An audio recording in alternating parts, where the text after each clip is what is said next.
Rams, but you got to be a little enthusiastic after being there. Bro, that game atmosphere was ridiculous. The energy, the electricity. That place was rocking. Anyone was there, and a lot of the Super Bucs fans were there too. The Bucs. Tampa Tones. We are joined by Lead Goon tonight, host of the Pat and Aaron Show of WDAE, Pat Donovan. And it sounds like Stunna is bumbling a little bit. Going to put him on mute for a second until that gets a little cleared. But we're joined by Pat Donovan. It looks like Stunna's hanging out with Cheech and Chong in a car with the windows up or something over there. It does look like we got a little... No, my camera's broke. Howdy ho, howdy hey, how the hell is everybody? Welcome back into the Buccateers podcast, the great J-Lo alongside myself, Tampa Tones, as we are on to 2025, but not so fast. We got one last little 2024 season special here today for our 2024 Buccaneers and Buccateers awards, but we also have some exciting news, Chris Godwin talk to get into, so much more on today's loaded episode here on the Buccateers. We're live right now on YouTube, Facebook, and you can catch an instant replay on Apple, Spotify, Google Podcast, and so much more. Already a fun chat. Christopher Cole, evening everyone.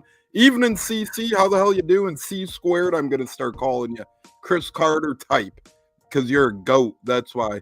Jonas Steckler. Hi, crew. Hi, Jonas. How the hell you doing? Our friend from another place. Jonas is great. We love having Jonas here. JC saying, acknowledge me. Coach JCL, and that is now. Congratulations on coaching, Mr. JC. But J-Lo, like Jonas says, hello, J-Lo. Hey, buddy. How the hell are you? You hanging in there? How's Tampa going? Good, man. Rainy weather. We got some rain today. But weather's been nice a couple days. Can't complain. What's going on, Jonas? Appreciate you, man. JC, acknowledge him. Great guy. Congratulations on your coaching opportunity, coaching young kids into football. And how you doing, Brother Tones? I'm doing good, bro. Are you battling a cold by chance? It sounds like you might be. I don't know if you are or not. But, hey, I've been going a few rounds with it, but I'm okay. I'm much better than I was a couple days ago. That time of year, man. That time of year. You know, cold weather, warm weather, it finally caught up to me a little bit, but I'm good, man. I'm much better now than I was. Jonas, I didn't want to reveal your location, but since you did, Minnesotan. All right, cool. Minnesota. Oh. There we go. All right. Very Minnesota good. Fan. Let's go. Well, Bucs fan. Minnesota Bucs fan. Yeah. Let's, watch the verbiage. No. But, hey, here we are. J-Lo Tones here. We're going to recap the Bucs and Buccateers later on in the show, but we got a lot of fun stuff to talk about first, get to it first, as I call it our offseason. Our offseason's over, at least here on the Buccateers. We had our 9-day hiatus from Super Bowl Sunday until now, and that's it. That's what we consider here our offseason. So Bucs fans, NFL fans, Tampa sports fans, regular sports fans, buckle in for the rest of the spring, for the rest of the summer, and for the late stages of winter, because we're going to be here multiple days a week, bringing you guys the latest and greatest, not only of your Buccaneers, but we might have Lightning and Rays talk. We might have other sports talk. We're going to have specials, like today is our award show. Later on, we might do memorabilia shows. We might do other fun stuff this summer as well. So we're going to have a fun summer, spring, late winter 2025 offseason, whatever the hell you want to refer to this as. J-Lo and I, we're going nowhere, and the rest of the Buccateers, we're here to stay. Like I said, we're coming off our offseason, bringing you guys great Bucs talk. And J-Lo, we have a great topic of conversation to start our great Bucs talk, I should say. Chris Godwin, Bucs front office is continuing their legendary maneuvers. They're playing cap gymnastics or pushing things around per usual, trying to not pull a fast one, but, really just play by the rule books. But they're one step ahead of the game. The Jason Light, Mike Greenberg, Jacqueline Davidson, formerly John Spytek, now GM of the Raiders, and the rest of the Bucs front office, Shelton Corals, all those guys, they stay one step ahead of the game. So what the Bucs are doing right now, for those unaware of the phrasing and how it works, or for those unaware of the situation at hand, the Bucs are pretty much trying to strike a deal with Pro Bowl wide receiver Chris Godwin in the year of 2024, because the new league year hasn't started yet. And by doing that, that would help the Bucs save some dead cap money that they're going to incur anyways with Godwin. So if you're going to get it anyways, you might as well try and minimize it. And the Bucs could minimize it by getting a deal with Godwin. According to the great Greg Allman, Chris Godwin's current contract was due void, triggering $18 million in dead cap against the Bucs 2025 cap, but the two sides agreed to move the void date to the final day of the league year, March 12th. That is a key date, March 12th. So the Buccaneers have from now until March 12th to get a quote-unquote discount for Godwin. Buys them time to work out a new deal and keep some 2025 cap savings. So essentially, J-Lo, if the Bucs are able to strike a deal with Godwin before March 12th, it will help their 2025 cap situation out, and it will spread it out.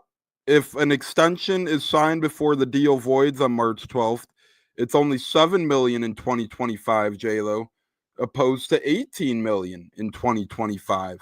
And then they bump 11 million to 26 and 27, and they get to break it up. So pretty much you would get to break up the 18 million into a 3-year period instead of dealing with it all at the front end of 2025, Mr. J-Lo. To me, this points to the Bucs and Godwin maybe not being close or on the doorstep of a deal, but making progress towards a partnership that brings Godwin back for the year 2025. Well, obviously, he wants to stay here because any other player wouldn't have done that. You know how players are greedy, especially wide receivers. Especially wide receivers. But Godwin's a different breed. He's just a different type of person who wants to help the team win and do whatever he can to help with the cap situation. I mean, he's just a perfect fit of the culture we got going on down here in Tampa. And I'm glad that they're getting closer to a deal happening. I got a good feeling before the free agency starts, he'll sign an extension with the Bucs and he'll be locked in for another 2 or 3 years. I mean, I'm just glad, thankful that we have a player like that who's willing to work with us, help save much money as possible on cap space to add more players to help us win a championship run. Yeah, and J-Lo, I think a key cog, so to speak, in this is ensuring and making sure. I know he's coming off a big injury, but when, I'm not saying if, I was always confident that Godwin will be back. But when he's back, J-Lo, don't just give him a 1-year deal, because then you're going to have him and Evans hit in the offseason at the same time as free agents. You got to make sure, as the Bucs brace, which is really smart, the Bucs front office, as they brace for a possible departure, which won't happen, but the Bucs brass, J-Lo, has to give Godwin 2 years minimum, because the last thing you want to do is face an offseason where you have Evans and Godwin electing free agency, or possibly being able to elect free agency at the same time. No, agreed. I mean, you got to do whatever's possible, and Light and the rest of the group in the front office. They're very smart people, know what they're doing. And clearly they're on a mission right now to get everything done possible to make this team better for next season. And not only next season, but I feel like this team feels like they have a 2 to 3 year window where to strike the iron while it's hot. And to me, J-Lo, this is going to happen. Me and you were very confident that Godwin wasn't going anywhere. But let's play a little hypothetical. Let's just pretend like the Godwin domino fell already. 2-year deal, $40 million, whatever.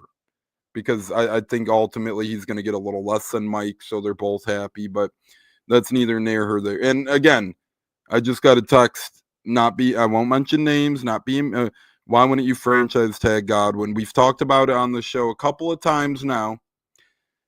And if you franchise tag Chris Godwin, you have to pay the man not $20 million a year, not $30 million a year, not $35 million a year, not $40 million a year, but J-Lo $41 million for 1 season. And, oh, by the way, all that money is guaranteed regardless of his outcome. So, J-Lo, that's just impossible. Throw it out the window. You could franchise a guy once. That's great. We did that to Godwin. You could franchise him twice. It works out most of the time. We did that to Godwin. You can't really franchise tag a guy a third time. No, you can't. And as patient as Godwin has been with the organization, we're just the type that's not going to backstab him like that, franchise him yet again. I feel like they got a deal worked out in place that would definitely work out for the best as far as trying to get a multi-year, which I think what's going to happen.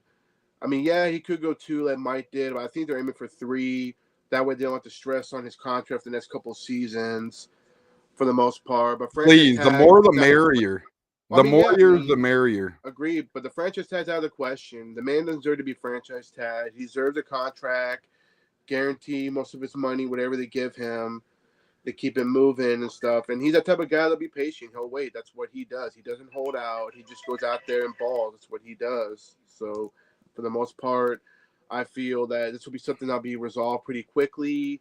And then we get ready for free agency that, whatever pieces we need to help us. But in the meantime, Godwin is doing right by us. That's we're doing right by him. And that's one thing, fans need to realize that they both appreciate each other. It's good business. It is good business. They both appreciate each other. There's no snakiness going on. I won't mention names here, but J-Lo, one thing that always cracks me up, and I get why people do it. It makes sense. Like, you got to have something to talk about. It is the off season. You want to get into some conversations. As the great Olivia joins the show. Hey, pals. Hey, Olivia. So great to have you here per usual. But J-Lo, one thing that always cracks me up, and again, not blaming anyone because it's the off season. A lot of clickbait gets put out there. Like, remember Kyle Trask was going to go to the Panthers. Mike Evans was going to go to the Panthers. Now the newest rumor was, Jaguars could be all hot and heavy on Chris Godwin, which J-Lo is probably true.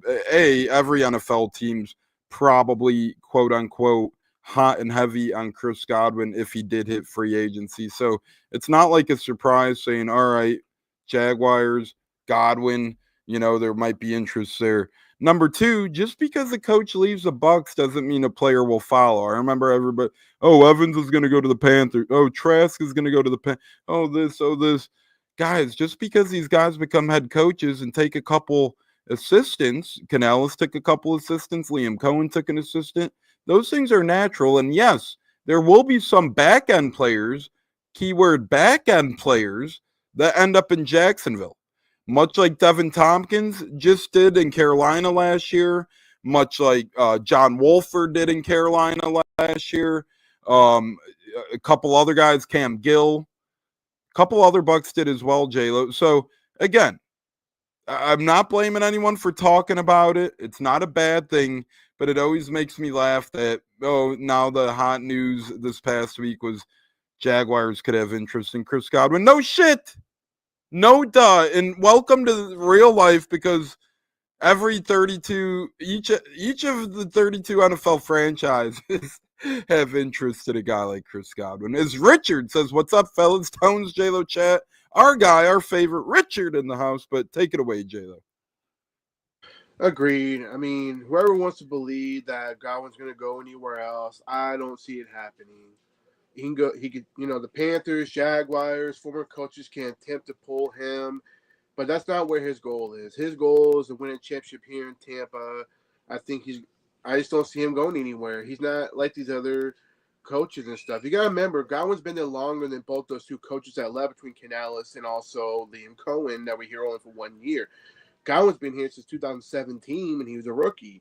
So there's a bit different, It's all about good business, and Godwin's going to follow the good business with people he knows and going somewhere else and get a little bit more money to a team he doesn't really know, a different ownership. Exactly, J-Lo, and we're joined by Cleve and me, the boys. The boys are back in town. The boys are back in town.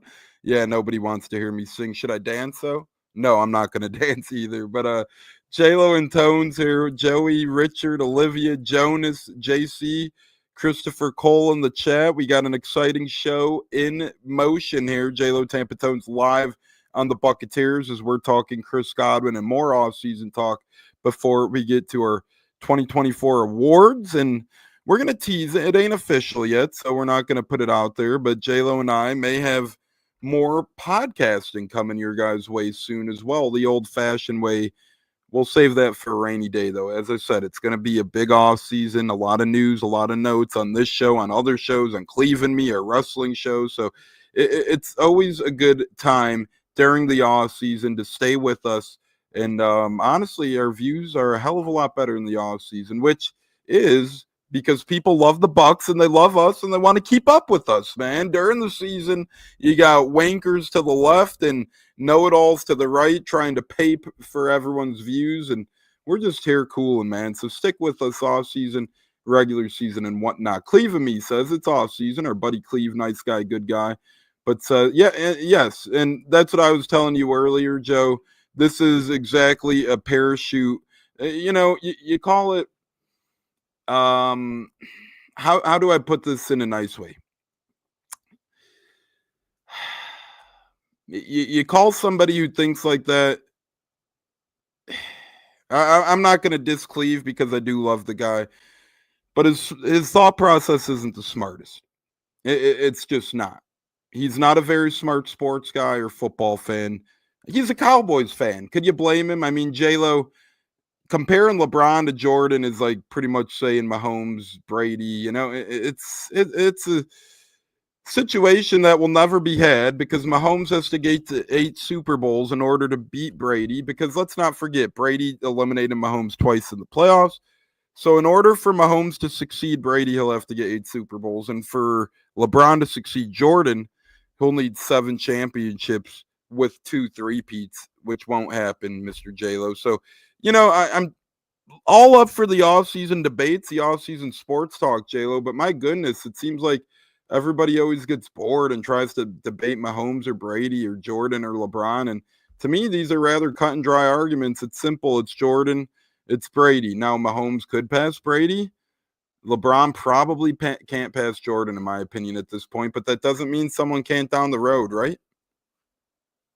Oh, yeah, absolutely. I mean, right now, I think we all see that Mahomes is very beatable now. It'll be interesting to see if he can even get back to the Super Bowl or not. Not to knock the Chiefs for what they've done going 3 years in a row. But we'll see what happens. As far as LeBron goes, keep him with the NBA here and there. I don't think he'll ever pass Jordan, no matter what people say. I don't care what the generation says. To me, Jordan's always number one in NBA. That's just my opinion from watching the NBA. I think LeBron's a great player. He's one of the top dogs. But to me, there's only one, and it's Michael Jordan. As far as NFL right now, it's just Brady. Brady's the guy. I don't think records will be meant to be broken. Yep. But I just don't see Mahomes being the one to do it. So when we're long gone from this planet, 80 to 100 years from now, Mr. J-Lo, of course there will be maybe new sports, but in the existing sports, new generational talents. But during our lifetimes, it is what it is. Give me Michael over LeBron every single day of the week, and give me Brady over Mahomes every single day of the week. We have a new watcher, a Californian Bucs fan, Ben Parrish in the house. I'm a fan from California. Love Bucs Talk. Great show, guys. Thank you very much, Ben. That means a lot. We appreciate your viewership greatly, our friend. Join us on the Buccateers. We're going to be, I know it's a Wednesday, but we'll pretty much be doing Tuesdays and Saturdays or Sundays during the off season. So be on the lookout. We'll always be here Tuesdays. Then it'll be a Saturday or Sunday, most likely twice a week through the heart of the off season. Richard has a good question. We'll get to it. Our guy, Neil. Yes, sir. How the hell are you, Neil? Always a pleasure to have our friend Neil. West Coast Bucs represent, as Richard's a West Coast Bucs guy as well. Maybe Ben and Richard could link up. But J-Lo, we talked about it a little already. Richard says if Godwin doesn't re-sign, what message does that send to everyone?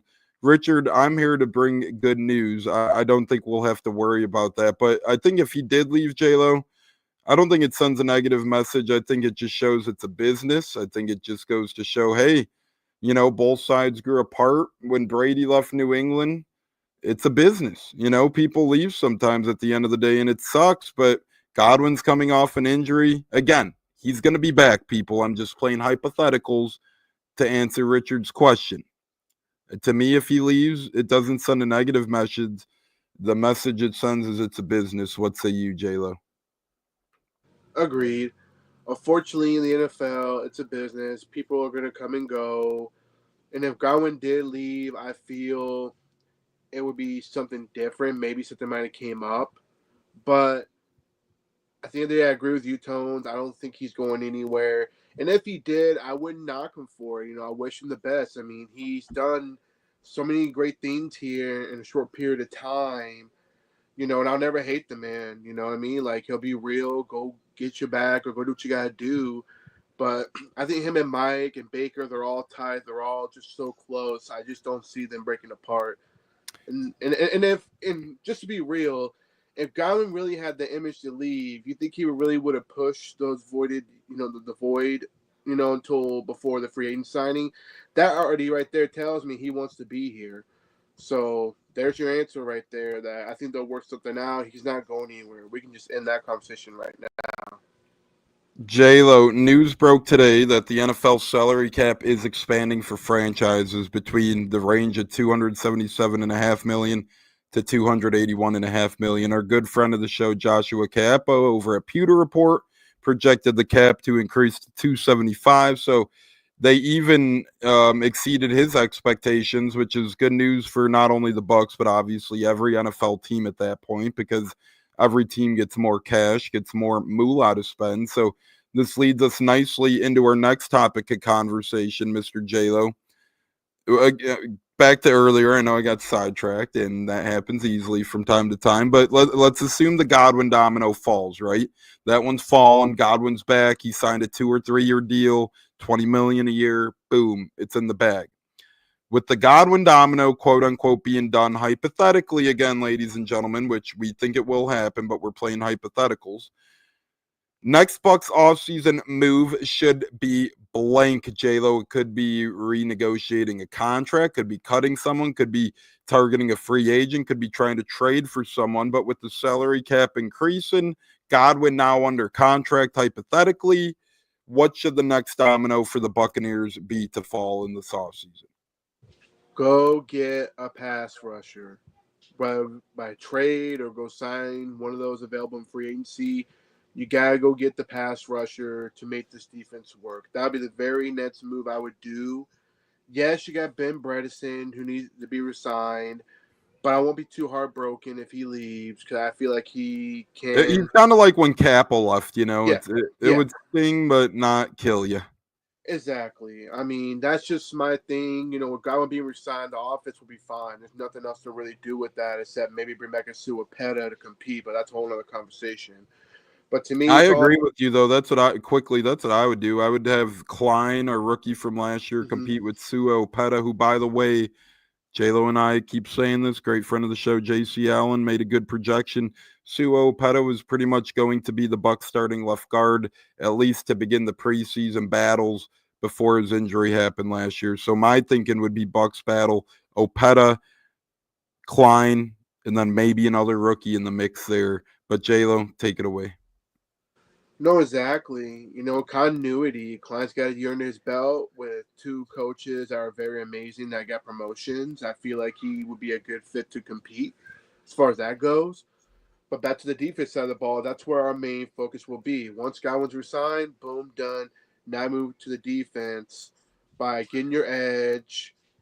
Hopefully Levante comes back. Go get a vet, linebacker in the middle. There's good options. After watching Pewter Report, another pod I love watching. Great options there. And then you can go get your corner, your safety. I mean, to me, this is going to be an offseason where the defense is going to be the one focus on after Godwin's resigned officially. Can you just imagine, J-Lo? And by the way, Jason Light, Mike Greenberg and company, their forte, their bread and butter is getting veteran pass rushers. You look at the history. They brought in Shaq Barrett on a cheapie. Look at Shaq is now one of the most prolific pass rushers in Buccaneers history. Maybe had the best pass rush season in Buccaneers history. And they brought him in on pennies. Pops texted into the program agreeing with J-Lo, saying veteran pass rusher, proven track record. But Shaq Barrett, they did a hell of a job bringing him in. I know it was an interior D lineman, but Ndamukong Suh, He was always good at getting after the QB. They bring in him as a pass rusher. JPP, they trade a 3rd-round pick for Jason Pierre-Paul as a pass rusher. This past season, late in the year, don't really have an edge. I know it didn't make a huge deal, but they did enough to persuade Shaq Barrett to come out of retirement, to come back to the Bucs, and at least it added depth to that edge room. So J-Lo, I think this regime, this brass, they always do a good job getting the veteran D linemen, the veteran pass rushers, whether it's been Sue, JPP, Shaq Barrett twice. And the beautiful thing is, if you are able to strike gold yet again, look at the year Cansey had last year. If Cansey was healthy for the entire season last year, he would have been in consideration for probably defensive player in the whole NFL. And I'm not joking. I'm not kidding. I'm not exaggerating. That's how much potential this kid, Kalijah Cansey, has. He was easily the biggest disruptor on this defense last year. And to me, the best pass rusher on this defense last year as well, when he was healthy and on the field. So imagine a guy like Cansey's ceiling if we had a pass rusher with the proven record. Imagine a guy like Vita Vea's game getting taken to the next level. Then imagine how many sacks Yaya Diaby might be able to finish if we have help on the other side of the table, because Yaya Diaby still had a great amount of rush or pressures. He still rushed the quarterback greatly. His sack number was minimal at 4.5, but that doesn't tell the whole story.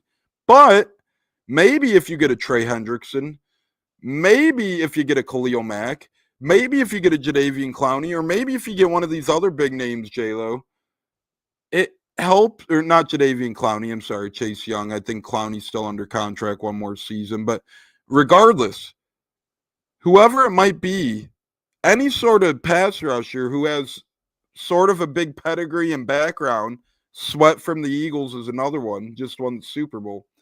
Any of these guys that I just mentioned, J-Lo, hell, even not wouldn't be happy about it, but even Clowney, sure, throw him in there somehow. Any of these guys, J-Lo, would not only help the Bucs edge rush room to begin with, not only help getting after the quarterback to begin with, but it would also help Vita Vea, Kalijah Cansey. It would also help Yaya Diaby, Jose Ramirez, and the rest of those cats to get more sacks. Even if you bring in a Khalil Mack, a Chase Young, if they get 5 or 6 sacks, then maybe Diaby goes up to 8 or 9 sacks. Maybe Cansey gets double digits. You know what I'm saying? It takes pressure off the rest of the room as long as you add a threat, as long as you add a presence. Now, I don't need people attacking me. We don't need Clowney. We don't need Young. I'm not saying those are my top priority, but even if that's your last resort, that's still an improvement over the end of the edge room that the Bucs had last year. No, I couldn't agree more. I mean, if you look at last year, we brought in Randy Gregory, trying to experiment, get him a shot. Oh, boy, I forgot about that. And that didn't work out. He didn't show up. It is what it is. He did what he did, and he's not in the NFL no more. But to go back to your point on bringing like a backup plan, like a Chase Young, I would be all for it. I feel there's still potential in him. He just haven't got it out of him ever since his ACL tear. But also a Jadeveon Clowney type, whether he's with Carolina or not.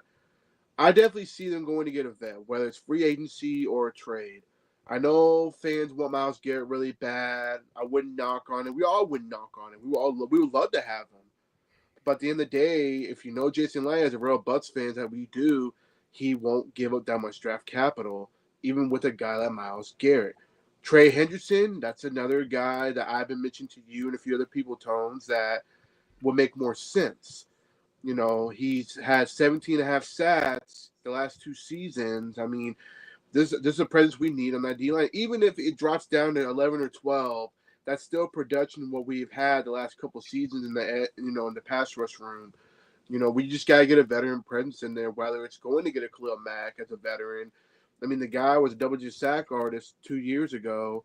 He had a little drop-off last season, but it happens. But he wouldn't cost as much, maybe. It just depends. But at the end of the day, they're going to go get a veteran pass rusher. They got to help in that pass rush room if this defense is going to be successful. Plus a healthy Antoine Winfield Jr. We got Rob last year with his injury. That's another missing piece we missed in the DB room. But like I said, it's all about defense. And J-Lo, that's why it's key as well to get this Godwin contract in the 2024 season and have only $7 million against the cap this offseason opposed to the $18 million against the cap this offseason. Ben says, I think he's a Florida native too. He is. He's from Acapulco, Florida. Neil says, I want Mike Green. Yeah, the rookie edge rusher out of Marshall. He's a fantastic find. Our friends at Real Bucs Talk did some great film studies on him with the new increase in salary. And this is what I was about to say, but instead of Garrett for Hendrickson, but J-Lo, that's why it's important with the increase of salary cap.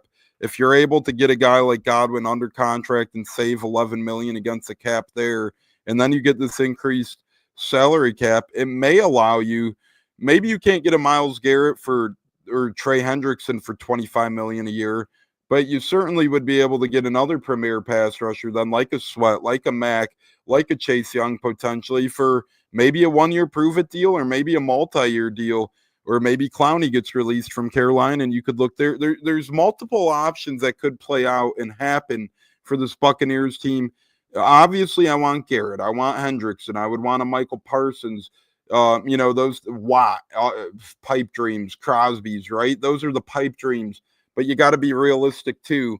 And at day's end, J-Lo, with the salary cap increasing and them trying to push the pedal to the metal on a Godwin, I see them landing a very good pass rusher. I don't see them landing the premier. I consider the premier Micah Parsons, Max Crosby, Trey Hendrickson, and Myles Garrett. To me, those four are the premier targets, but I still see them ending up with a very good pass rusher. I don't know the name. I don't know who it might be. I think they miss out on the core four, but I'd still think they get a very good one. But since you said veteran pass rusher, I'm just going to say the second domino to fall, although I do agree with it being a pass rusher. I'm just going to say the cornerback position. I know that it's going to be interchangeable this year. I know we're going to draft a guy. That's without a doubt. I know we might re-sign Bryce Hall, even though he was out for the season last year. He might sign a one-year cheapie, kind of like we talked about Opeta. But Jamel Dean, big question mark. Will he be back? Maybe not. But even if he is, to me, you got to add to that room. Again, I don't think Jamel Dean's back, and I love Jamel Dean, but I think he's gone, Mr. J-Lo. But regardless, I think cornerback, I agree edge rusher should be the focal point of free agency. Then I think cornerback. And then for the draft, I think I'd target a linebacker with the high pick, and then second round corner, third round edge rusher, and so forth. Jonas says, I think we're done with the one-year prove-it deals, especially after what happened with Randy Gregory last season. Well, Randy Gregory really wasn't a one-year prove-it deal type of thing for multiple reasons. He was a little bit of an abnormal type case. Randy Gregory signed late in the offseason last year, so it really wasn't a one-year prove-it deal because those usually come up in front. Remember, it took him 3 weeks into free agency. He didn't sign with the Bucs until April. Number two, his contract was dirt cheap when the Bucs signed him, so he wouldn't have been making much money anyways. A one-year prove-it deal is more so of, hey, the guy gets paid pretty well, and the team only gets a short amount of service. So go out there in that short amount of time and prove that $10 to $12 million a year range. Well, Jonas, we recouped that money, don't forget, because, he held out of mandatory camps and OTAs, and the Bucs were able to recoup that money. So don't forget that, Jonas. But point valid. Randy Gregory, J-Lo, we knew he was trouble, though.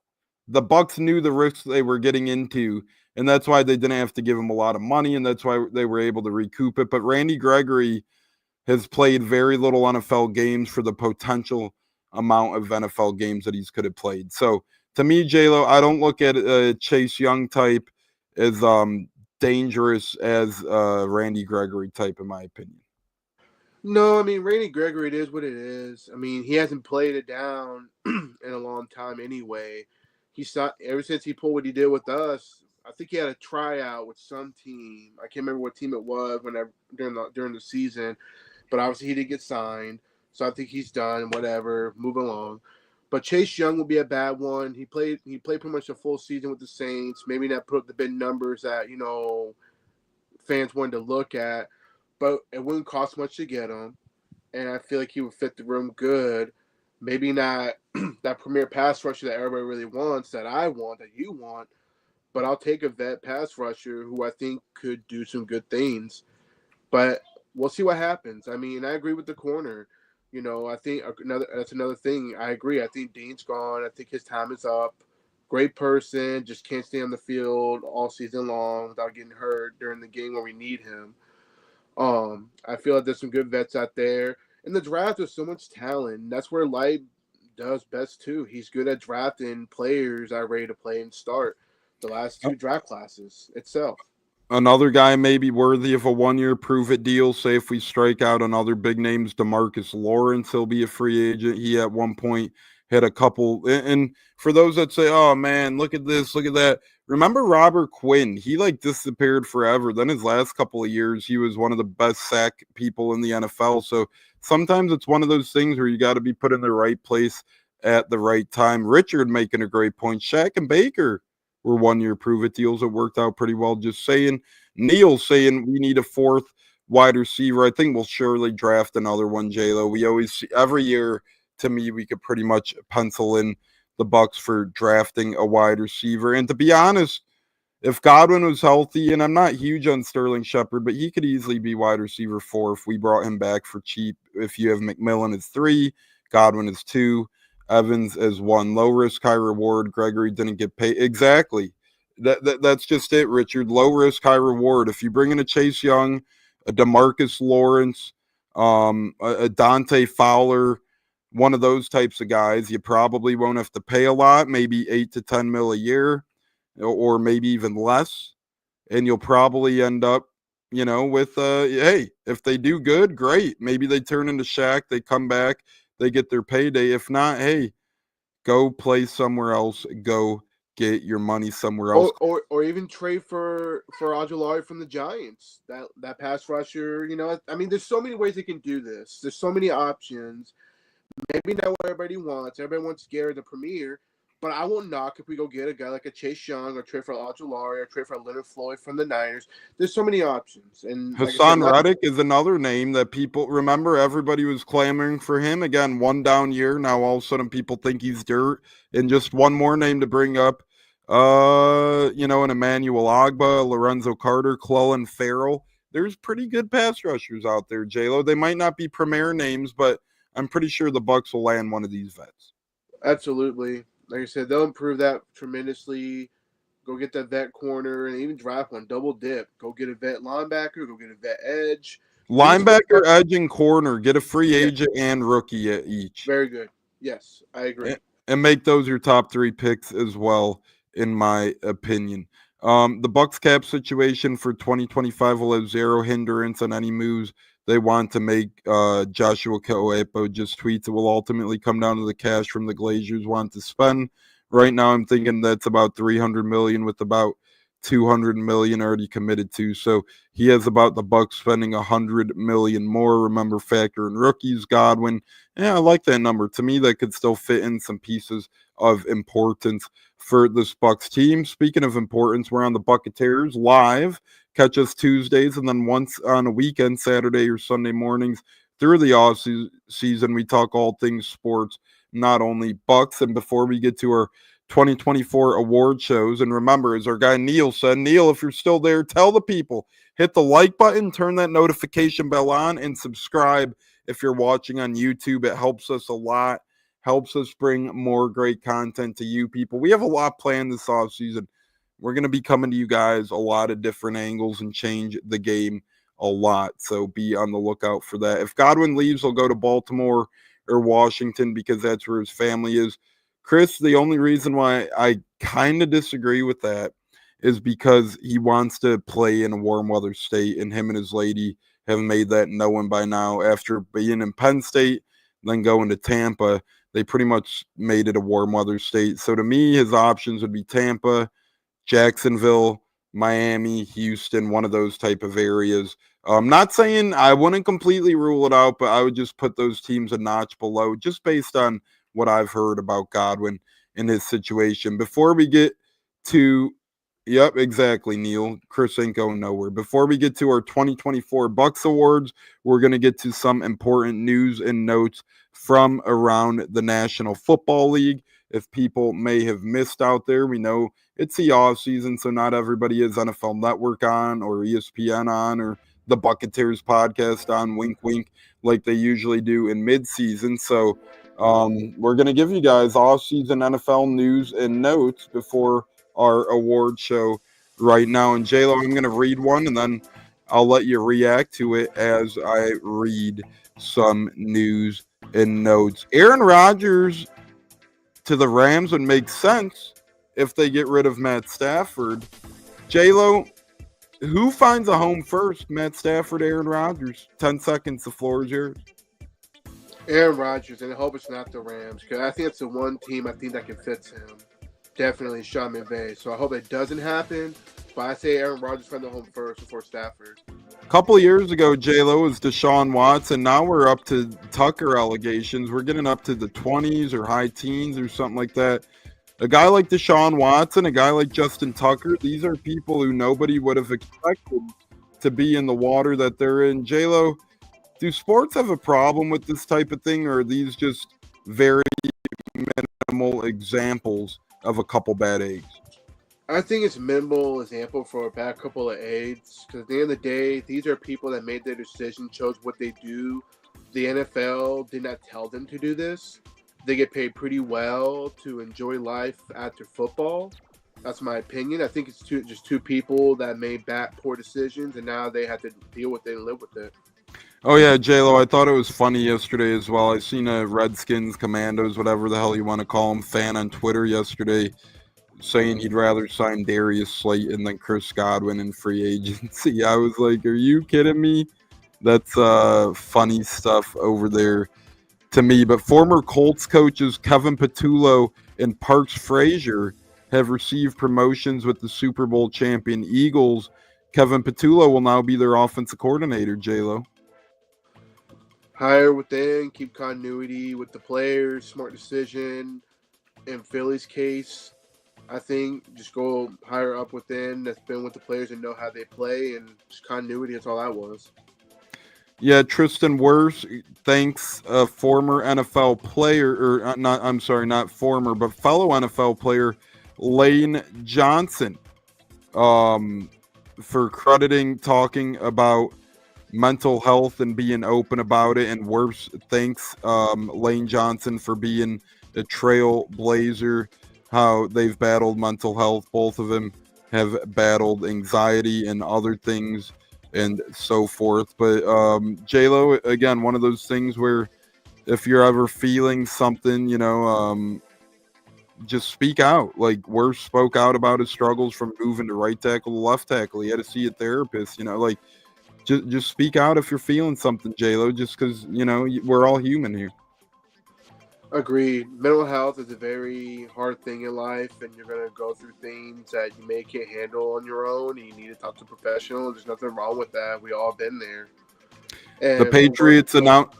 Oh, sorry. Keep going. No, I'm saying for Wirfs to open up and talk about the struggles and how he overcame them, talking to somebody professional, that's the adult thing to do. When there's always going to be someone you need to talk to, and maybe you need to be professional to have somebody close to you. I get it. You've been there. Agree. Just another couple news and notes here. The Patriots announced the release of linebacker Sione Takitaki, which reflects two things. Mike Vrabel has a juice on personnel, and he was an Elliott Wolf guy. Thoughts on the release of Takitaki over there? I guess Mike Vrabel wants to kind of retool, rebuild this defense, rebuild this team from his way, not from what Jerome Mayer's way was. So he'll get picked up by somebody. Somebody will pick him up.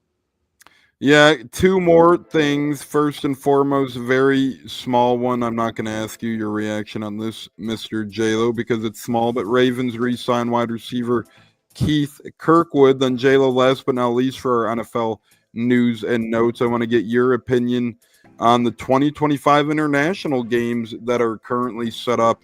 Chargers week 1, Brazil at the Arena Croatians. Jets and Browns 1 game each in London. Jaguars in London at Wembley Stadium, the Colts in Berlin, the Dolphins in Madrid, and the Steelers in Dublin. First of all, JLo, do you like the schedule leaks? And second off, what do you think about those schedule leaks so far? As our friend Betty says, hey guys, how are y'all doing? Thank you for checking us out, Betty. We appreciate you and hope you're doing well on this Wednesday. I mean, they're trying to build their brand, going across the water, going to other countries.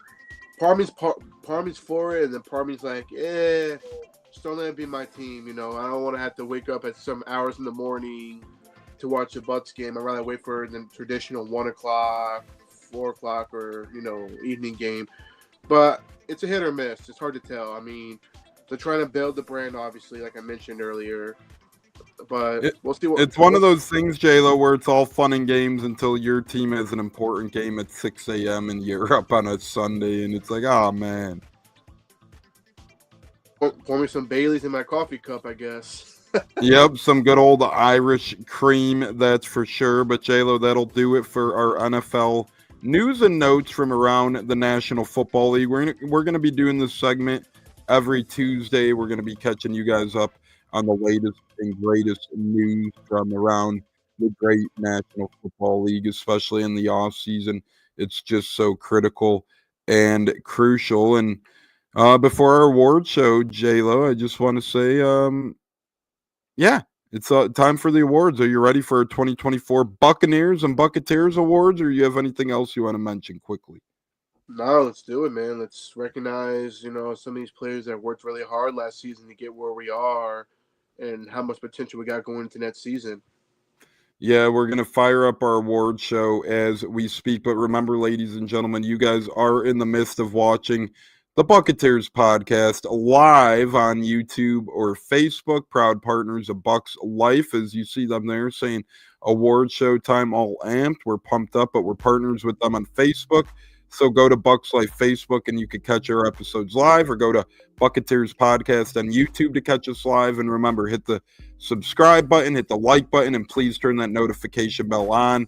We're going to be doing giveaways for subscribers. We always do holiday giveaways and so much more. And then catch the replay on Apple, Spotify, Google, and more at Buccateers Podcast. Follow us on X, Twitter, whatever the hell you call it, at Buccateers, Buccateers. And then keep up with us on Instagram at BuccateersPod, Buccateers Pod, and then follow us on YouTube at Buccateers Podcast. So, JLo, time for our 2024 Buccaneers and Buccateers awards, my friend. Let's see what we have in store. The first question, drum roll, please. Just kidding. But, JLo, it is sad. Whenever we get to this point, it means the year's over, but it's bittersweet because that means we have a year on the horizon, as well as our guy, Bucs Nation, says, my guys, thanks for joining and play some award show games with us, Mr. Bucs Nation. We'd love to have you. So, JLo, without further ado, Bucs MVP, and the caveat is you can't pick two of the same answers. So even if there's an obvious choice, me and you are going to switch off, and once that choice is gone, we can't pick the same one. So, Bucs MVP for the 2024 season, JLo, who are you going with? I'm going to go with Baker Mayfield. I think he had really the best season of his career, how he was just executing the play so well, delivering the ball, hyping these boys up. I think he's MVP for the 2024 season. And remember, if you guys are just joining, Jonas says his MVP is Baker as well. So you guys are allowed to pick the same person, but me and JLo cannot. So now that JLo has picked Baker for MVP, I am not allowed to pick Baker for MVP. JLo, I'm going to give an answer that might not be the most popular of answers, might not be the most popular of choices as well. But I'm going to say Tristan Wirfs. I'm going to say Wirfs because, the consistency he brought to that offensive line, the veteranship, the help he gives the young guys like Luke Godecki, Cody Mauch, Graham Barton, and then him being one of the best O-linemen in the league at the left tackle position, him being a mainstay, avoiding significant injuries, I should say. But the guy who helps keep Baker upright is a friend of mine, and to me, I would say Tristan Wirfs for the incredible All-Pro Pro Bowl season he had. And not only that, but helping young offensive linemen like Graham Barton, Luke Godecki, Cody Mauch of the world develop. And then look at the year Ben Bredesen had. Why? He was next to Tristan Wirfs. That could be a big reason why. Bucs Nation says Mike Evans because he missed a few games and then he came back after. Yep, that's another great choice. I was between Evans and Wirfs and Bucky Irvin. Those were my three backup. And even Chase McLaughlin, I think, could be deserving of Bucs MVP consideration as well. But J-Lo goes Baker, I go Wirfs. J-Lo, next up, not the MVP player of the season, but the Bucs owner or front office member or coach or assistant of the year is blank. This could be anyone from any of the Glazers to Jason Light or any of his staff, all the way down to Todd Bowles or any of his staff, all the way down to any of the Water Boys. So, J-Lo, we'll start with you here again. Front office member or coach or owner of the year goes to? Give me Kevin Carberry, our new offensive line run game coordinator. He did a tremendous job producing probably one of the best offensive lines I've ever seen in Bucs history. Keyword one of them, I guess it's D, that's not fair. But you give him a lot of credit for coming in after 1 year and get this offensive line, getting Graham Barton ready at center, plugging in Ben Bredesen, and then plus, school, him stepping in for both Godecki and Tristan on the left side, and he did a pretty darn good job stepping in to help win football games. So give me Kevin Carberry. I like that answer a lot, J-Lo. That's a really good one. I'm glad the Bucs didn't lose him. A lot of Bucs fans were nervous that Jaguars would promote him to OC, but that's on the Jags. They didn't even try and make him their offensive coordinator. So if they wanted him that bad, they would have done that. Shame on them. The Bucs reap the benefits and keep Kevin Carberry, to me, one of the bright young offensive minds in the National Football League. And the Bucs, who may have their OC in waiting if they get poached again, if Grizzard does leave, you could have a guy like Carberry waiting in the wings. I think that's a huge win for the Bucs, and kudos to the Bucs as well, their front office and whatnot, after all these asshole Jaguars fans. Oh my God, the Bucs won't let him leave. Not only the Bucs not let him leave, they promoted him, gave him a raise, gave him a better title as well. So kudos to Jason Light and co for telling the Jaguars fans, F off, fellas, not today. My front office owner or head coach or assistant coach of the year is none other than the great Mike Greenberg in the Bucs front office, a cap guru. J-Lo, remember, because these are for last year's awards, remember going into last season, 2024, the troubles, the tribulations the Bucs had in the offseason. Levante, free agent. Mike Evans, free agent. Baker Mayfield, free agent. Left guard, we didn't have Ben Bredesen yet, right? Like, we had a lot of holes on this roster. A lot of people. Will Golston was a free agent. We Jordan Whitehead wasn't a Buc yet. Winfield was a free agent. So we had a lot of problems crossing our path, Chase McLaughlin. I keep thinking of him, right? We had so many free agents last year, so many newcomers last year. Obviously, Jason Light gets a huge kudos and credit, but J-Lo, the salary cap guru and specialist, if you could retain Mike Evans, Chase McLaughlin, Antoine Winfield Jr., Baker Mayfield, all this stuff all at the same time, give Wirfs a bag, bring in a guy like Bredesen. They've done so much, bring in Whitehead, Levante was back. My guy, Mike Greenberg, to me, is my front office member / owner / coach of the year. So most improved, we'll get to that, don't worry, but we got a couple great choices. Cody Mauch, most improved player of the year, comments from Christopher Cole and Jonas Steckler, which will we agree with? We'll see here shortly. We will find out shortly. But we've done MVP of the season, coach, front office member, or owner of the season. Now we're going to switch to the podcast quick and then back to the Bucs. Our best Buccateer guest of the year, J-Lo, for the year of 2024 was... Oof, tough one. We had a couple good ones. I gotta say Corey Brewer. I had a good time chopping up with him. Congratulations on your engagement with your future soon-to-be wife. Congrats. Yep, congrats. Shout out to him.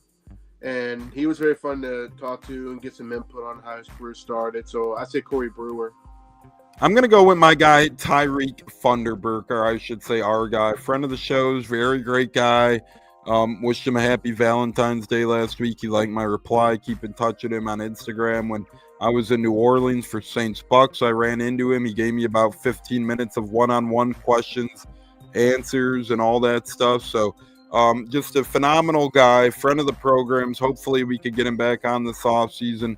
I think he has potential to take the next step in the year of 2025 with some tutelage from the Bucs coaching staff and from maybe some new potential tips and tricks and whatnot for Tyreek Funderburk. So you go Brewer, I will go Funderburk. But we had a lot of great ones, J.C. Allen, Latrell Jones, and so many more other great guests for the year. J-Lo, from great Buccateer guest to great games, what was your best Bucs game of the 2024 season?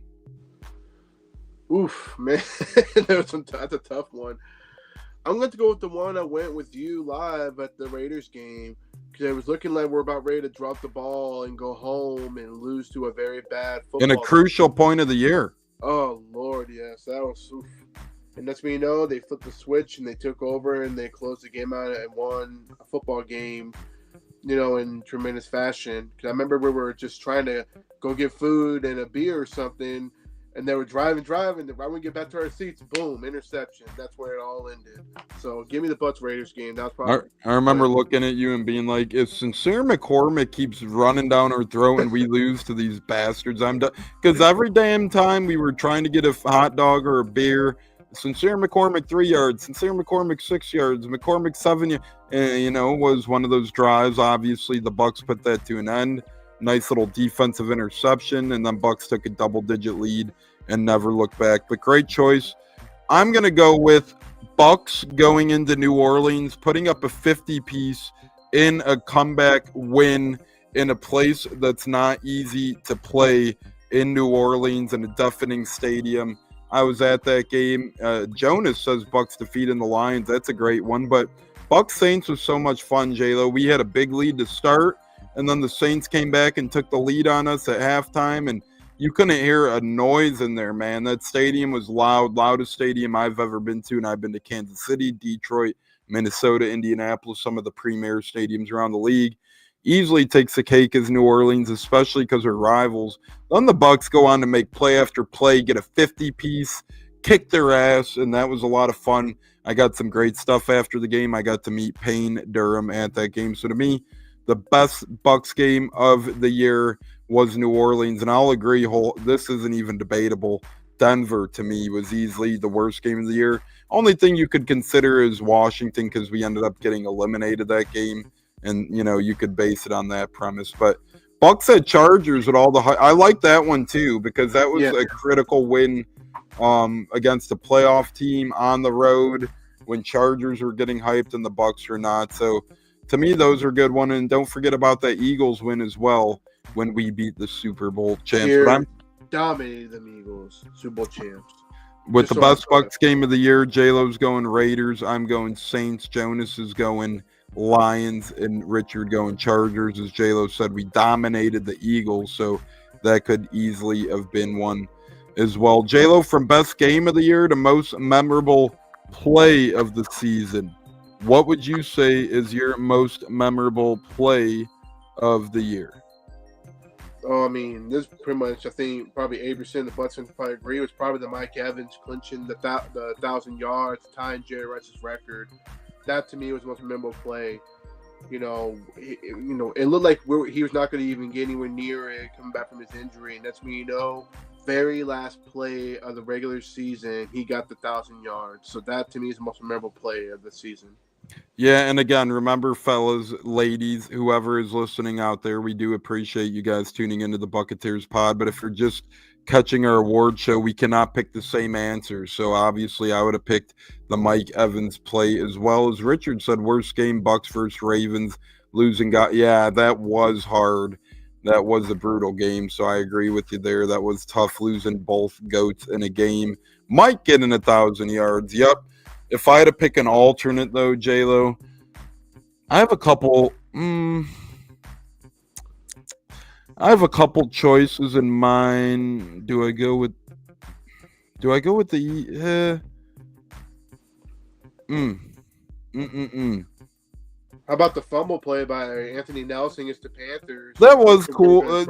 That's on my list, but the only reason why, and not to take away from that, obviously it's the NFL and stuff, but my only thought on that was, kind of expected against the Panthers, right? Like we should have won that game, but yeah, that's a good one only because we put ourselves in that spot. We were down, and then next thing you know, Anthony Nelson did save the day, but I'm going to go somewhere else, I believe. I'm going to go with... I can't pick something from a loss either, else I have a couple plays in mind. You know what, J-Lo? Not necessarily the play itself, but I'm going to go... Jonas says Payne Durham getting his first touchdown. I'm going to go with, obviously, again, it did result in a touchdown, so the play was great too. But Baker Mayfield doing the Tommy DeVito, that was just fucking awesome. And again, I know it wasn't necessarily, they did score on the play, so that's great within itself. But the fact that Baker was able to do the Tommy DeVito was my most memorable play of the season because I couldn't pick the Mike Evans one. Anthony Nelson in that one was the two I was between. So, yeah, there you have it. I ended up going with the Baker doing the DeVito only because, well, that's an iconic moment for sure. Jonas goes with Payne Durham's first career touchdown. The Underwear Olympic Combine, I love it. Yep.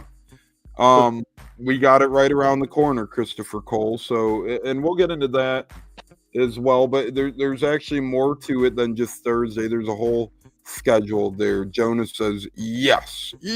Marv Albert voice, yes. Bucs Rookie of the Year, J-Lo. Outside of Bucky Irvin, you cannot pick Bucky Irvin. That's good. Offensive Rookie of the Year, I'm gonna go with Jim McMillan. Had a good start. He was kind of slow in the middle of the season, and he started coming on strong, looking like a true number 2 receiver. Can't wait to see what he does next year. So give me Jalen McMillan. Jonas says, what? Underwear Olympics, NFL Combine, J-Lo. That's what we call it nowadays, the underwear Olympics. You go McMillan, which is always a good one. Obviously, to me, most disappointing was Braswell.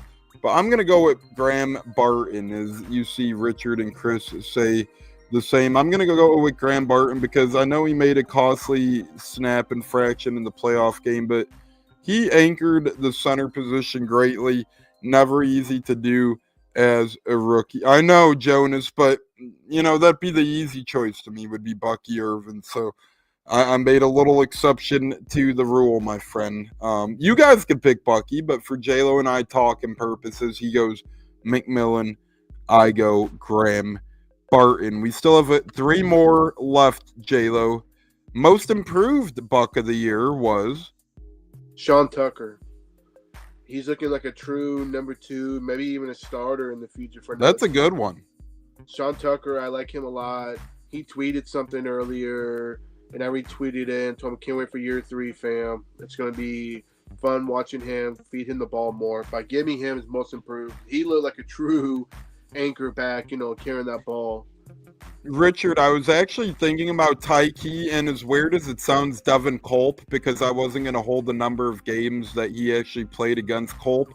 But when he played, he looked fantastic, and Tyke Smith as well. Obviously, only besides Braswell and Klein, to me, any answer would have been acceptable on that behalf. Richard picks Cody Mauch. J-Lo picks Sean Tucker. Jonas says Rookie of the Year, Ducky Irving landing and making a splash in special team. Hey, I like that, right? So, finding a little loophole over there. So since you went Tucker, I'm going to go with the rather obvious choice. I'm going to go with Cody Mauch. He did a hell of a job anchoring down the offensive right side next to Luke Odecki and next to Graham Barton and Cody Mauch. He played every single snap as a rookie, and, that really helped him get ready for year 2, and that's why you'd never bench rookies, in my opinion. Well, not never, but offensive linemen, you let them learn trials and tribulations. Luke Odecki got thrown into the fire a lot. I know he got benched for a little bit, but then got brought back. Cody Mauch played through his rookie year and looked like MFing beast out there in 2024. So I'm going with Cody Mauch. J-Lo goes with Sean Tucker for most improved Buck of the year. J-Lo, Buccateer podcaster of the year. Which of the Buccateers wins your podcaster of the year? So it has to be Buccateers only podcaster, or can it be other podcaster? Just any podcast, any podcaster. Okay, since you put it that way, I'm going to go with Scott Reynolds. I love watching his work on Pewter Report. I've read his magazines over the years. He's like my top dog right now podcasting. I like him a lot. He's my podcaster of the year. Shout out to Scott Reynolds from Pewter Report. I'm going J.C. Allen with the Pirate Parlay podcast. Friend of the shows, works for Sports Illustrated as well. I think he does a tremendous job covering the Bucs. He's always coming on our show, being a great friend. So you can't go wrong either way. You go Scott Reynolds for podcaster of the year. I go JCL. And now, J-Lo, you just got ahead of yourself. Buccateer of the year. And then we have 2 questions left before we get to a couple wrap-up segments of the show. But J-Lo, Buccateer of the year. Buccateer of the year. Give me Cats. I like when he comes on when he can. He brings a lot of enjoyment, a lot of passion into his work on his knowledge of the game and the players. So give me Cats. I'm going to go with Joey Nips here. He joined us on Saturdays. He came in as a guest. And again, we can't pick the same people. So if you're listening, we can never have the same answer. But, he was a mainstay on Saturdays. He brought other NFL and sports knowledge to the table. Jonas, yes, you're always a Buccateer of the year. You could be listener of the year, which, you guys are all listeners of the year. That's why we don't specifically do listener of the year. But J-Lo goes Cats, and I go Joey Nips for our Buccateers of the years. J-Lo ending the Buccateer one, then we'll end it with the Bucs one. What was our best episode of the year? I say best episode. To me, I gotta say, tough one. I've been in so many of them, but I say give me the draft. I had fun last year doing the draft with you during the day 3 of the draft. That was probably my top episode that I enjoyed the most. And just remember, ladies and gentlemen, once again this year we will have a special live coverage day 3 of the NFL draft. I know it's a while away, but us here on the Buccateers, we always do a very, very long multi-hour show, commercial breaks and all, on day 3 of the draft. So make sure you join us, get your popcorn, get your drinks, get your sodas, and we'll be recapping days 1 and 2 and bringing you all the live action from day 3. J-Lo, I say the day that you were in Chicago that we did engagement day, I got engaged that day and we still did a show that Saturday morning and everything. The Bucs were on a bye week. No coincidence, I swear. But regardless, it was an awesome day. It was very memorable to me for obviously more reasons than just the show. You were in town and it was the day I got engaged. So I'm calling it the Engagement Day show. J-Lo goes Draft Day. Guys, we have one more award left, as Neil says, heck yeah. Yeah, Neil, you won Listener of the Year. So did everybody. Everyone's our Listener of the Year. So, J-Lo, the last question for the 2024 Bucs Awards would be, because, we try and not do disappointing ones. This is Richard says Bear Draft was fun. That was a fun episode when we did the Bear Draft, and hopefully we do it again this year. We're going to have to get with Gene and see. First of all, we're going to have to find Gene in hiding and be like, what the hell, where you been, brother?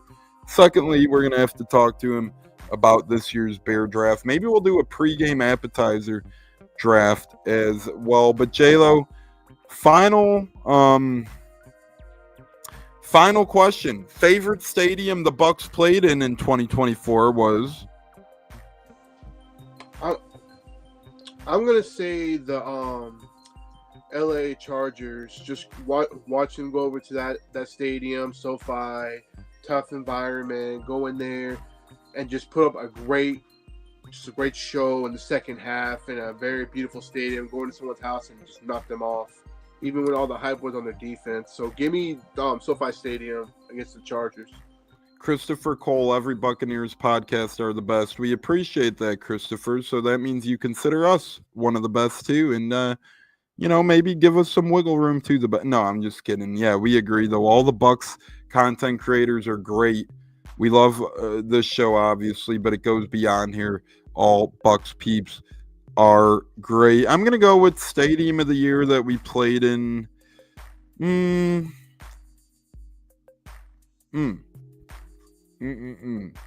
I'll double down. I'll say Kansas City on Monday Night Football, Arrowhead. The vibes are high, so I'll go Kansas City for the atmosphere, for the stadium. It was a wet and rainy Monday Night Football. We lost in overtime. I was at that game, but best stadium or atmosphere of the year. So once again, to recap our reward show, I agree. I don't know. The atmosphere was pretty sick, Jonas, in my opinion. It was raining and stuff, but hey, everybody's different. I do agree with you, though. The stadium's rather bland in terms of vanilla. I think there's plenty of better stadiums out there. And to me, the atmosphere wasn't like the best in football, but it was cool. So I'd go with that. But recapping our awards. Bucs MVP, J-Lo, Baker Mayfield, Tones, Tristan Wirfs. And once again, we can't have the same answer. Front office coach or owner of the year, J-Lo, Kevin Carberry, Tones, Mike Greenberg. Buccateers guest of the year, J-Lo, Brewer, Bucs D Lyman, Tones, Funderburg, Bucs D Back. Best game of the year, J-Lo, Bucs Raiders, Tones, Bucs Saints. Memorable play of the year, J-Lo Evans getting his 1,000 yards. Me, Baker, getting a touchdown and doing the veto. Rookie of the year, not including Bucky, J-Lo goes McMillan. I go Graham Barton. Most improved Buck, J-Lo goes Sean Tucker. I go Cody Mauch. Buccateer of the year, J-Lo goes Katz. I go Joey Nips. Podcaster of the year, J-Lo goes Scott, and this is Bucs Podcaster. J-Lo goes Scott Reynolds. I go JC Allen. Best episode of the year, Buccateers-wise, J-Lo goes Draft Day. I go Engagement Day. And favorite stadium or atmosphere Bucs played in this season was J-Lo Chargers, me Kansas City. Kind of ironic to the two AFC West teams we played. We had 1 and 2. Couple of short things before we get out of here quickly. Breadwinner update on our next weekend show, which will be this is our last week of the 1 week shows, and then next week we get to the 2 times a week. So starting next weekend, which will be Saturday or Sunday, we'll decide here, but we're going to give you guys the overall. We have 2 seasons of breadwinners. I call it football season and off season. We do breadwinners both times a year and record, but then we wipe out and do a new record. So the first season that we kept count, we'll give you guys a record, money winnings, and the totals here on our first weekend show of the off season next weekend. But we did do pretty good, and we did have a positive year here on the Buccateers. So let's hope the off season year or season 2 of Breadwinners, which is coming imminently, is just as successful as season 1 was. J-Lo, before we get to our final words, how did you like Breadwinners this year? I mean, I enjoyed it. I think it was very fun. I didn't know all my bets, but there's some bets I nailed. You got us off with a bang with the Georgia Tech money line in Dublin. Oh, yeah. I mean, it's just fun. I enjoy doing it. Try to help some people win some money, put some coin in their pocket. I'm all for it, man. I thought it was very fun, and I'll be looking forward to doing it again next season. Awesome. And before we give our final words and log off, just a friendly reminder, J-Lo and Tampa Tones here taking you into Hump Day night on the Buccateers. Fun stuff here. You guys are watching live on Facebook or YouTube. YouTube is Buccateers Podcast, and you could catch the instant replay on Apple, Spotify, Google, Stitcher, Deezer, so much more at Buccateers Podcast. If you're watching on YouTube, hit that like button, hit that subscribe button, Turn that notification bell on. Keep up with the latest and greatest news with your Bucs and Buccateers on our Twitter at BUCCATEERS. We're affiliated on Facebook with Bucs Life News. And keep up with us on Instagram at Buccateers Pod, BUCCATEERS POD. And J-Lo, what's your final word for Hump Day, my brother? Something we might have missed or something you're looking forward to? Final word is, Tones, you're the man. I've had so much fun this past season chopping it up with you and the rest of the game that we're able to hop on with us. And looking forward to the offseason with you, man. And Bucs fans, we're not going anywhere. We're just getting started. Offseason's here, and we're just going to get better. Yeet. Yeah, J-Lo, it's been a pleasure, brother. Our first full season together podcasting because you joined in the beginning of the regular season in 2023. But this is our first full year off season to regular season to postseason to award shows, doing it all together. And, brother, it's been a blast. It's been a lot of fun. Couldn't imagine another Robin. Well, we do have a lot of Buccateers, but, you know, you stepped up to the plate and you did a great job, brother. So I do appreciate that. And my final word is, guys, just because it's the off season, this should be the time you're tuning into the show more so. This should be the time you turn that notification bell on and you catch every show. Not saying don't do it in the regular season, but you get all the coverage from national to local media in the regular season. We kind of fall in the umbrella. The offseason is where our bread is buttered. Last offseason, we had Bucs rookie Latrell Jones and Tyreek Funderburk on. We had Bucs D. Lyman Brewer on, former Buck Anthony Gator on, J.C. Allen from Sports Illustrated a bunch. This is where our bread is buttered. Like I said, we're going to be bringing you guys Tampa sports specials for the Rays, for the Lightning. We're going to be bringing you guys free agency news when that breaks March 12th. We're going to be bringing you guys schedule release, new intro on the pod, wink, wink, nudge, nudge. So much to look forward to this offseason for the Buccateers here in 2025. So all of our listeners, Christopher, Jonas, Olivia, Neil, Richard, Bud Cannibalist, everybody who tunes in, stay with us right here. And there's going to be a lot of fun giveaways coming as well. We might do one centered around the NFL draft, so pay attention and be on and schedule release. So we got a lot of fun ideas brewing. Last year we did the bear draft. We might do that again. We might do a tailgate draft, which foods to tailgate with, and so much more. J-Lo, what do you think, man? A lot of good ideas for this year. We're going to kill it, I know. Oh, absolutely. Can't wait. Putting our brains together. We're going to come up with something really fun. We got a real special treat for y'all during the offseason. And you fans of Joey Nips, don't worry. He will be back on weekends in the offseason still. He's going to be back for the weekend shows during the offseasons, at least try and make as many of them as we can. And on those, we're going to treat like our weekend in-season shows, right? Still front load with Bucs talk. Second half, get into the world of sports talk. So those hungry for breadwinners, Joey Nips, the weekend shows will suit you guys greatly. And who can't use some Tampa local sports radio on a Saturday or Sunday morning? On behalf of the great J-Lo, on my right, I'm Tampa Tones. Without us tonight, Joey Nips, Bucko the Bruce, A-Cats, our great friend Gene, and Stunna, the great Stunna as well. This has been episode 255 of the Buccateers, and we have had some more, but the official number count, whatever. Good night, Jonas, as Jonas says, peace out. J-Lo, any word before we fire the damn cannons? Final word is go Bucs. Take care. Have a good night, Tones. Fire the damn cannons. J-Lo Tones Award Show. It was a blast. Gene Deckeroff saying goodbye, good night here from the Chicago compound. Fire the cannons. Fire the damn cannons. Go Bucs. Go Bucs. Go Bucs. Go Bucs. Devin Culp over the middle. Bucs win the Super Bowl in 2025. Holy cow. Tones, J-Lo, and the rest of the gang. Until next time.